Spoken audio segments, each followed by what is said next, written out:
Merci à Madame Dion, merci à vous, merci aux organisateurs et bonsoir à tous. Il n'est pas logique que ce soit l'avocat qui parle en premier, puisque par essence, l'avocat, c'est la défense. Et vous le savez, on ne cesse de le répéter, la défense a la parole en dernier en matière pénale. Plus exactement, c'est le client qui a le dernier mot, puisqu'on lui demande toujours s'il a quelque chose à rajouter. Ceci étant, je vais m'efforcer de vous faire passer ma passion, ma double passion.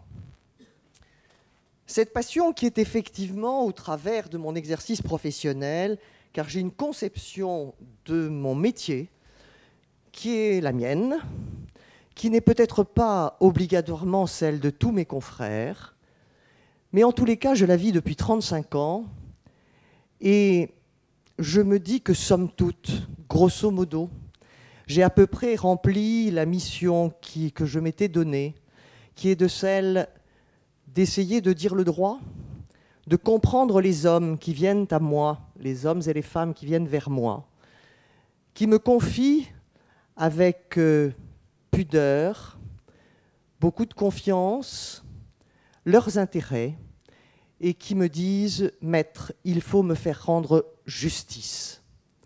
Le premier mot que les gens vous donnent lorsque vous êtes en tête-à-tête singulier avec eux dans le cabinet, dans votre bureau, c'est « Faites-moi rendre justice ». Pour rendre justice, il faut que l'avocat, à mon sens, soit avant toute chose une personne compétente. Ça peut vous paraître saugrenu que je vous dise cela, car par essence, sortant de l'école des avocats, vous pensez avoir beaucoup de science, de la conscience, c'est une certitude. Avez-vous le bon sens? Vous l'apprenez progressivement au fil des années.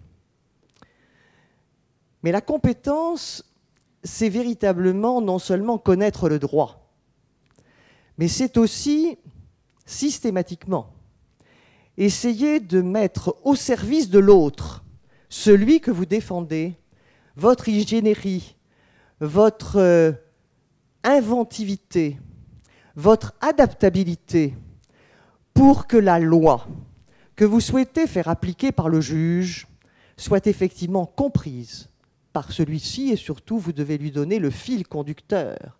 Car n'oubliez pas, et je vous en parlerai tout à l'heure, qu'il n'y a pas que la justice pénale.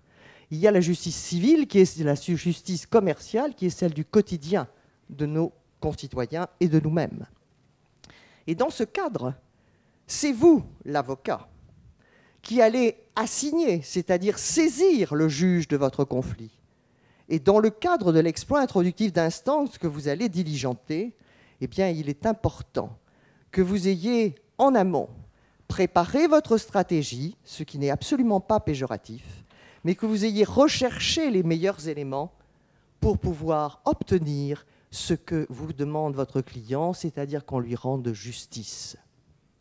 Mais ça veut dire aussi que vous devez savoir vous imposer. Un avocat, ce n'est pas quelqu'un qui doit dire systématiquement oui au client. Un avocat, c'est quelqu'un qui doit avoir l'indépendance d'esprit d'examiner un dossier et de dire votre thèse là. Quoi que vous disiez, vous n'avez pas les éléments qui permettent objectivement d'appuyer votre demande. Il faut que vous ayez tel et tel élément. Si vous ne les avez pas, votre dossier sera perdu. Et votre dignité d'avocat est là. Vous avez une épine dorsale sur laquelle vous devez toujours vous appuyer. C'est votre déontologie. Et dans votre déontologie, on vous dit, vous devez être prudent, vous devez être vigilant, vous devez être compétent, bien sûr. Vous devez savoir dire non. La prudence, c'est aussi cela. Savoir dire non, savoir refuser de lancer une procédure inutile, c'est aussi cela. La qualité intrinsèque d'un avocat et la recherche de la bonne justice. Et c'est tout simple. Lorsque vous avez lancez un procès un peu de manière inopportune et que vous le perdez, que croyez-vous que pense votre client au bout du compte? Que vous l'avez fourvoyé. Vous n'avez donc pas recherché le juste, l'équilibre, l'égalité dans le procès. Vous êtes lancé sans trop réfléchir et le résultat, c'est le juge qui vous remet à votre place. Et c'est vous que le client verra, pas le juge. Il faut vous dire que tout le temps, vous devez penser à des principes fondamentaux qui gouvernent votre profession. Ces principes, c'est bien évidemment, et on y pense tout le temps, que vous êtes le défenseur des libertés fondamentales. Bien sûr, toutes les atteintes à la liberté doivent être pour vous essentielles. Bien sûr, vous devez être le grain de sable qui parfois dérange, pardon, monsieur le procureur général, le parquet, mais aussi les magistrats du siège, quand on trouve une ficelle qui effectivement oblige à respecter les règles de procédure. Et quand vous avez la passion de la justice véritablement ancrée dans votre esprit, et j'allais dire quasi viscérale, lorsque vous voyez la France, la justice française, en définitive, condamnée à de multiples reprises par la Cour européenne des droits de l'homme, vous vous dites, est-ce que moi, l'avocat, j'ai pensé à tout cela lorsque j'ai défendu la personne qui aujourd'hui, à laquelle aujourd'hui on rend la justice? J'ai eu ce cas-là. Croyez-vous que j'ai été réjoui de voir que la Cour européenne des droits de l'homme m'avait dit « vous avez vu vrai, vous avez dit vrai, la procédure pénale n'avait pas été respectée par vos juges de France ». Vous croyez que j'ai été contente? Non, contrairement à ce qu'on pourrait penser, parce que cela m'a renvoyé à ma propre réalité. Je disais le droit, je disais la procédure, je disais le vrai, et je n'ai pas su convaincre, au nom de ma passion de la justice, mes juges de France. C'est donc que je n'ai pas trouvé les propos justes, c'est donc que je n'ai pas trouvé les propos pertinents, c'est donc que mon travail en amont n'avait pas été le bon pour que justice soit rendue. Et il a fallu aller jusqu'à une Cour suprême qui vienne dire, quand même, effectivement, c'était ça le droit. Alors ça veut dire que l'avocat doit sans cesse se remettre en cause. Nous devons sans cesse nous adapter. Bien sûr, vous disiez tout à l'heure, madame, avec beaucoup de pertinence, que les lois sont nombreuses, varient, j'allais dire, pratiquement tous les trimestres. En plus, on fait un pas en avant, on fait un pas en arrière, on ne regarde pas toujours l'impact de la législation sur l'économique, le social et le résultat, même y compris au plan droit pénal. On varie en fonction des émotions du moment et pas toujours avec la réflexion nécessaire du côté du législateur. J'ai l'indépendance de ma parole, je peux me permettre de le dire, moi je ne dépends pas de qui que ce soit. Mais il est vrai que cette indépendance-là, vous ne pourrez l'obtenir que si vous vous sentez compétent. Et pour se sentir compétent, il est indispensable qu'effectivement, vous ayez des études qui soient adaptées, mais que vous sachiez que chaque année de votre exercice professionnel, si vous voulez rechercher toujours l'adaptabilité de la justice et donc de ce que vous demandent vos clients, il va falloir vous-même vous adapter et sans cesse vous remettre en cause. Nous le faisons actuellement. Le Conseil national des barreaux a mis en chantier une réflexion sur la procédure conventionnelle. Il y a maintenant des procédures conventionnelles déjà. Il y a la médiation, il y a la conciliation. Il y a des choses dans lesquelles les avocats vont pouvoir rechercher la justice autrement qu'à travers le juge. Et je pense que c'est l'avenir de notre profession en grande partie. En grande partie, pourquoi ? Parce que nos concitoyens ne demandent plus maintenant systématiquement d'aller chez le juge pour qu'il tranche le conflit. Ils essaient d'abord de trouver des terrains d'entente, si on veut bien les guider pour cela. Ça veut dire que vous devrez adapter vos formations, bien sûr, mais ça, je sais que l'école des avocats le fait. Je sais que l'université le fait. Donc, petit à petit, les choses vont s'enclencher. Mais ça veut dire aussi qu'il faut bien se mettre face à la réalité. C'est très facile de saisir en définitive le magistrat, car c'est lui qui dit le droit. Et il vous est facile alors de dire au client, c'est le juge qui a rendu la décision, et d'essayer de vous dédouaner de votre responsabilité, ce qui est une erreur fondamentale quand on connaît les arrêts de la Cour de cassation sur la responsabilité des avocats. Mais, après tout, on pourrait le penser. Lorsque vous faites de ce que je qualifie de justice conventionnelle, que vous faites de la procédure participative, que vous rédigez des conventions, que vous faites des actes d'avocat, dans ce cadre-là, bien évidemment, vous rendez une forme de justice. Une justice qui va être débattue en interne avec l'ensemble des parties, assistés de leurs avocats, et vous allez dialoguer et vous allez trouver une solution. Mais dans ce cheminement-là, votre responsabilité est bien évidemment pleine et entière, et elle vous apparaît fondamentalement en pleine face, si je puis dire.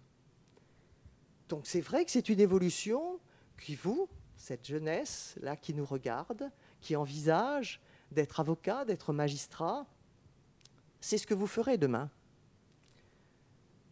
Alors voyez-vous, il ne faut pas croire que rechercher la justice, même avec passion, c'est le faire, pardonnez-moi, à tort et à travers.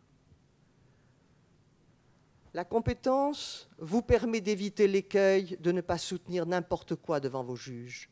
Si vous soutenez n'importe quoi, et c'est vrai que cela existe, regardons-nous en face, oui, cela existe. Alors, c'est peut-être une minorité, mais il faut savoir le regarder en face. Ça, jamais. Car vous perdez tout crédit auprès de vos magistrats, mais vous perdez tout crédit auprès de vos clients. Avoir la passion de la justice, c'est, au-delà de cette compétence, être indépendant. Ne jamais se laisser influencer par qui que ce soit, et par la première personne par laquelle vous ne devez pas vous laisser influencer, c'est votre client. Votre client peut vous mentir. C'est une des premières règles que l'on vous donne en cours de déontologie. Oui, il peut vous mentir. C'est à vous d'analyser le dossier. C'est à vous de rechercher le fil conducteur. C'est à vous de le mettre devant ses réalités, parce que s'il veut qu'on lui rende justice, il faut aussi qu'il regarde sa propre vérité en face. Quand on parle de nos grands ténors, et qu'on les critique très souvent, du droit pénal français, quand on dit qu'ils font des choses parfois à l'envers, non, ils ne font rien à l'envers. Ils utilisent la procédure pour la garantie et la protection des droits. Ils ont l'amour de la défense, et non pas défendre en aimant, l'amour de la défense.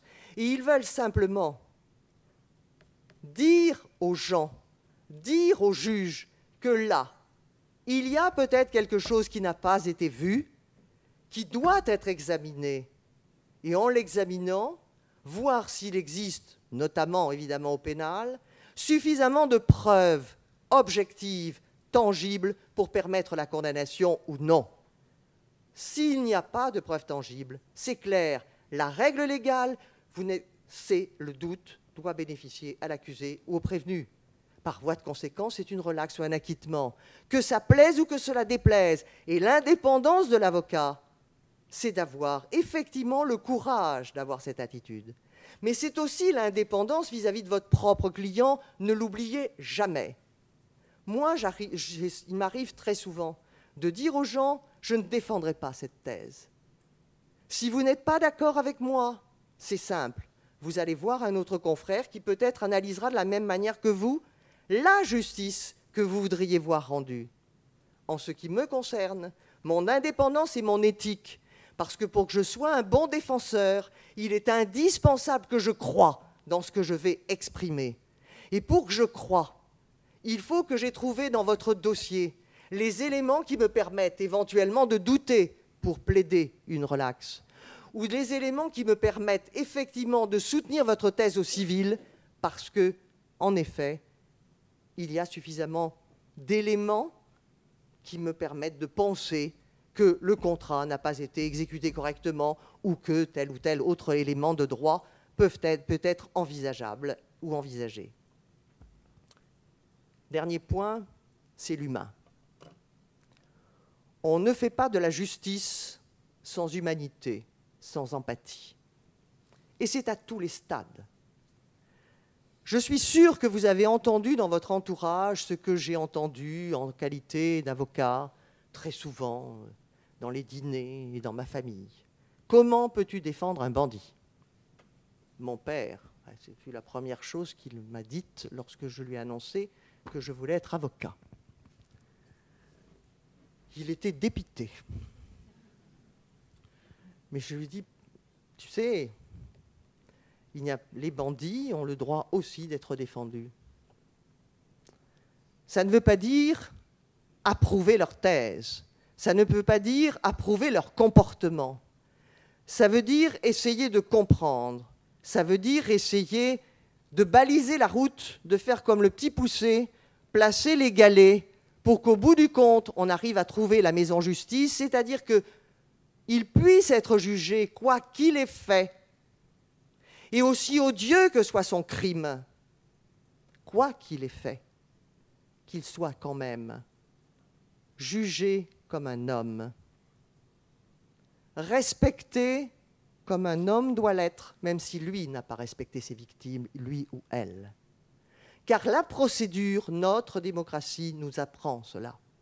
Nous devons pouvoir défendre tout le monde. Et c'est vrai que souvent les avocats se disent « aurais-je la trempe pour pouvoir défendre dans ce cas-là » Puis-je vous dire que dans certains cas, j'avais envie de fuir vite. Je fus désigné par mon bâtonnier pour quelqu'un qui avait fait des crimes odieux. J'ai été épaulé par mon confrère Vedrichovski, qui est un grand pénaliste, ce que je ne suis pas.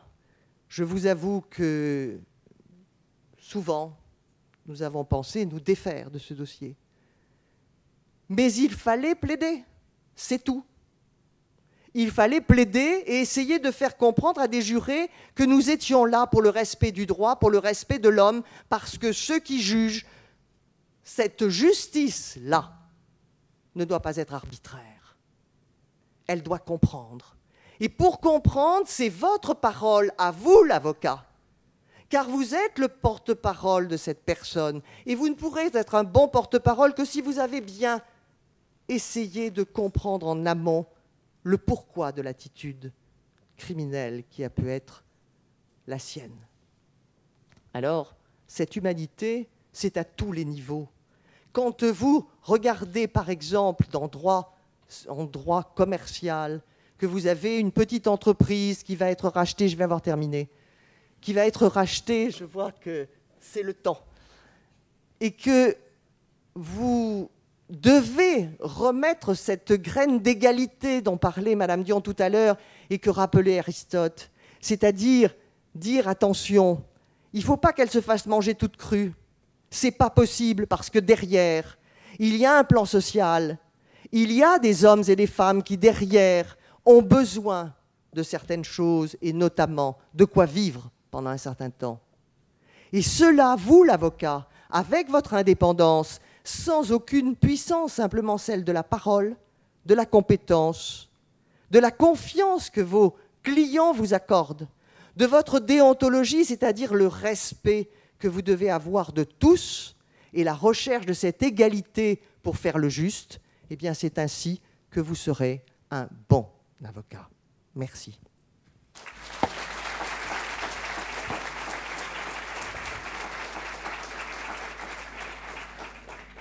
Merci maître pour cet exposé dynamique, authentique,